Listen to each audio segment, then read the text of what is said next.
Atenção! Vai começar agora uma teleaula de manutenção do curso profissionalizante. Este módulo tem um total de 35 aulas. Hoje você vai assistir a teleaula número 17. Bons estudos!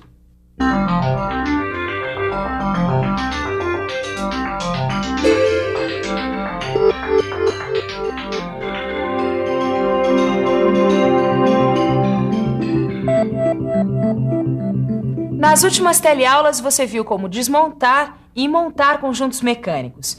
Mas e quando você tiver que recuperar um elemento mecânico? Como proceder? Por onde começar? Bom, é exatamente isso que nós vamos ver nessa teleaula, cujo tema é a recuperação de elementos mecânicos.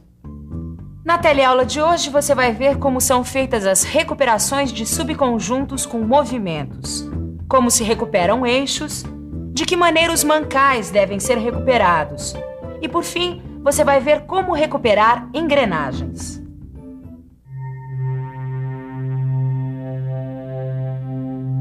Sempre que você se deparar com uma máquina ou um equipamento que esteja precisando de manutenção, a primeira coisa que você deve fazer é considerar as solicitações mecânicas atuantes. Bom, por que isso? Ora, porque os desgastes, as deformações e mesmo as trincas podem ser causadas por elas, por essas solicitações mecânicas atuantes. Por isso, em algumas situações, pode ser que nem seja preciso corrigir a falha. Isso, claro, desde que essa falha não esteja comprometendo o conjunto em seu funcionamento.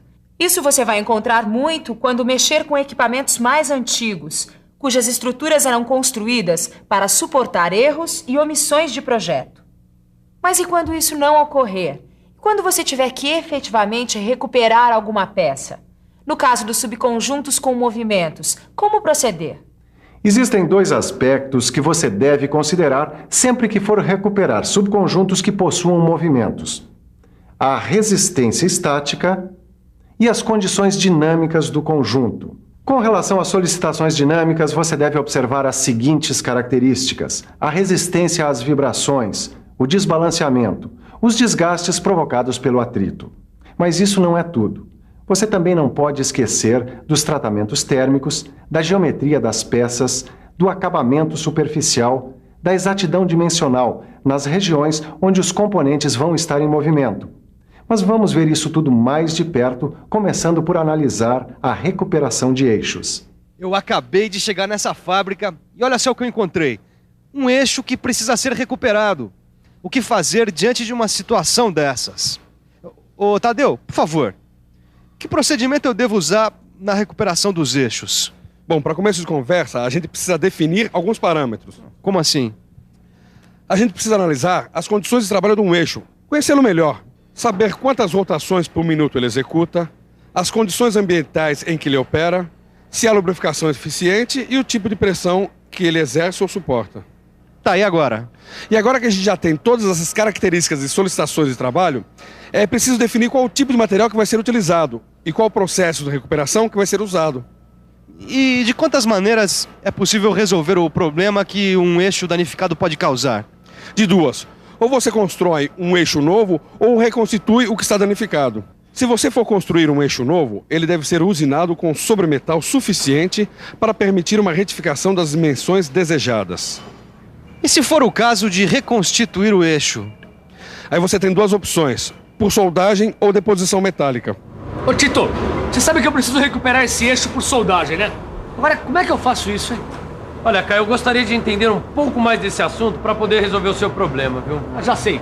Vamos pedir uma ajuda pro mestre Paulo, né? Ó o mestre Paulo aqui. Opa. Mestre Paulo, o senhor podia ajudar a gente aqui um pouquinho? Claro, ajudar os amigos é comigo mesmo. Qual é o problema aí? É o seguinte, eu preciso recuperar esse eixo por soldagem. Como é que eu faço isso? Mas isso não tem segredo. Para recuperar um eixo por soldagem, a gente passa basicamente por 3 partes: preparar o eixo, escolher o material de adição e fazer a soldagem propriamente dita. Tá bom. Mas e a preparação do eixo? Como é que é isso? Eu acho melhor a gente ver isso de perto.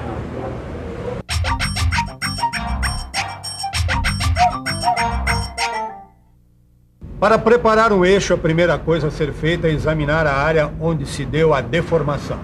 Depois, devemos eliminar o material fatigado e verificar se há trincas remanescentes. E, por fim, fazer a usinagem para preparar as juntas, cujas dimensões devem estar enquadradas de acordo com os dados disponíveis em tabelas.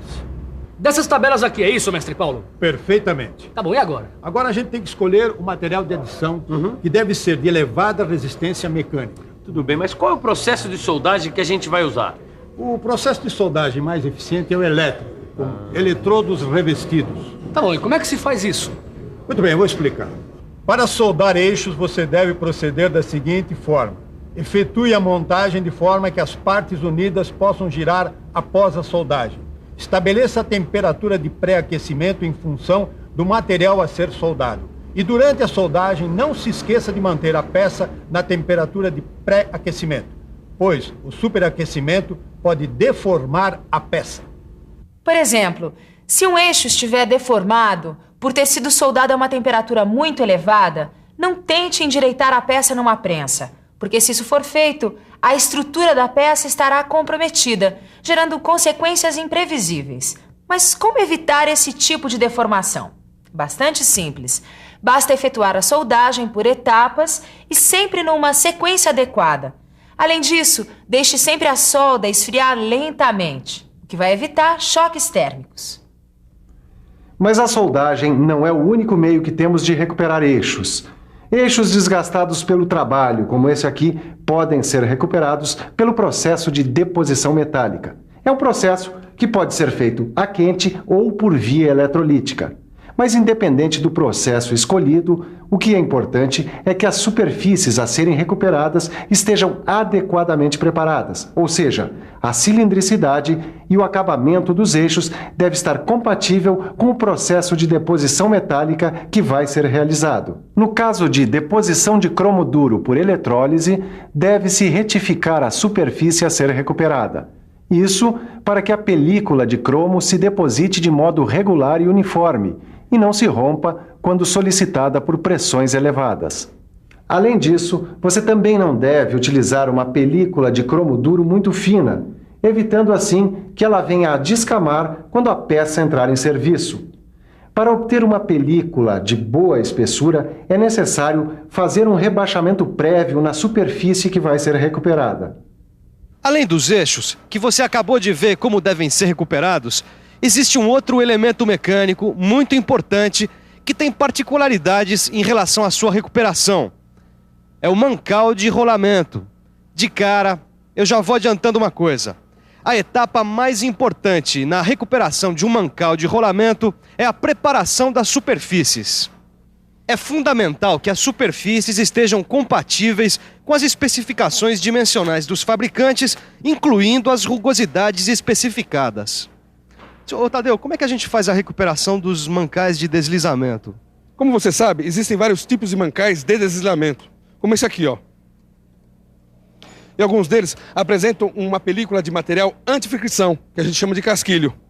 De uma maneira geral, a recuperação de mancais de deslizamento exige pequenos ajustes, como o rasqueteamento. Tá, mas e no caso desse mancal de material de alta resistência, o que fazer? Bem, nesses casos devem ser utilizadas buchas substituíveis, como essa aqui, com canal de lubrificação. Nesses casos, a recuperação consiste em substituir elementos deteriorados por outros mais novos. Perfeito, mas calma aí que ainda tem mais. Agora chegou a hora das engrenagens. Uma engrenagem, pelo seu próprio uso, também sofre grandes desgastes e esforços, chegando até mesmo a se quebrar, como essas aqui, olha. E aí, o que fazer? Bom, a melhor maneira de se recuperar uma engrenagem é construir outra idêntica que foi danificada. É uma tarefa meticulosa que vai exigir uma grande exatidão para se reproduzir dentes idênticos. Há casos em que a soldagem também é utilizada, mas já se pode afirmar de saída que o dente incluso nunca será perfeito e que mais cedo ou mais tarde acabará prejudicando as outras engrenagens. Mas ainda há mais detalhes que você precisa saber sobre a recuperação de engrenagens. Mas esse é um assunto que a gente vai deixar para ver com mais detalhes em teleaulas futuras. Combinado? Tito, leva no almoxerifado. Pode deixar, seu Paulo.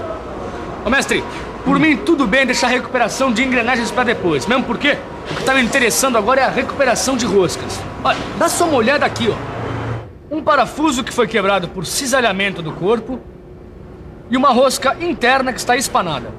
Para isso não tem muito segredo. No caso do parafuso, por exemplo, dá só uma olhada. Para extrair o que restou dele, a gente improvisa um alongamento para a chave fixa. Ou então, a gente também pode usar um extrator apropriado para casos como esse, onde a seção da quebra está situada no mesmo plano da superfície da peça. Tudo bem, até aí tudo bem. Mas e com relação à rosca espanada? Como é que eu faço para recuperar?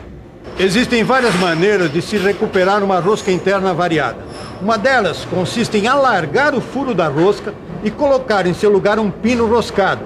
Isso, é claro, se houver parede suficiente.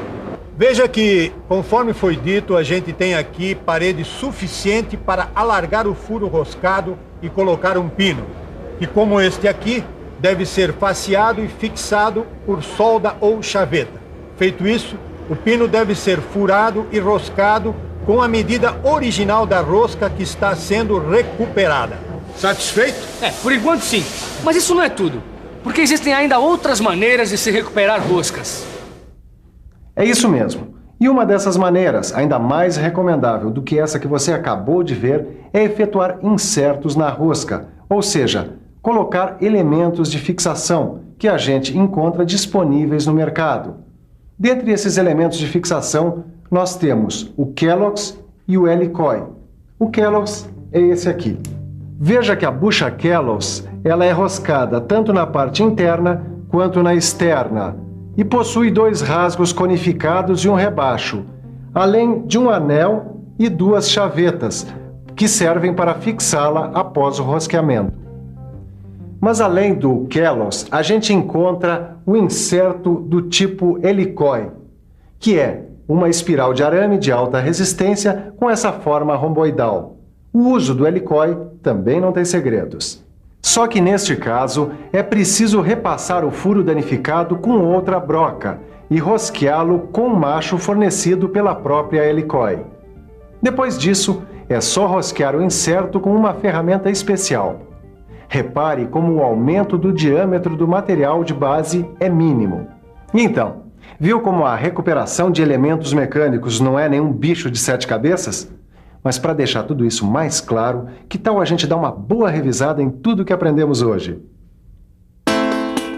E atenção, se liga aí que é hora da revisão. Na teleaula de hoje, você viu como são feitas as recuperações de subconjuntos com movimentos. Viu também como são recuperados os eixos e de que maneira os mancais devem ser recuperados. Por fim, você viu como recuperar engrenagens. Como você viu, a recuperação de elementos mecânicos foi o tema dessa teleaula. Mas a gente não vai ficar só por aqui, não, hein? Na próxima teleaula, a gente ainda volta a esse tema. Conto com você, hein? Até lá!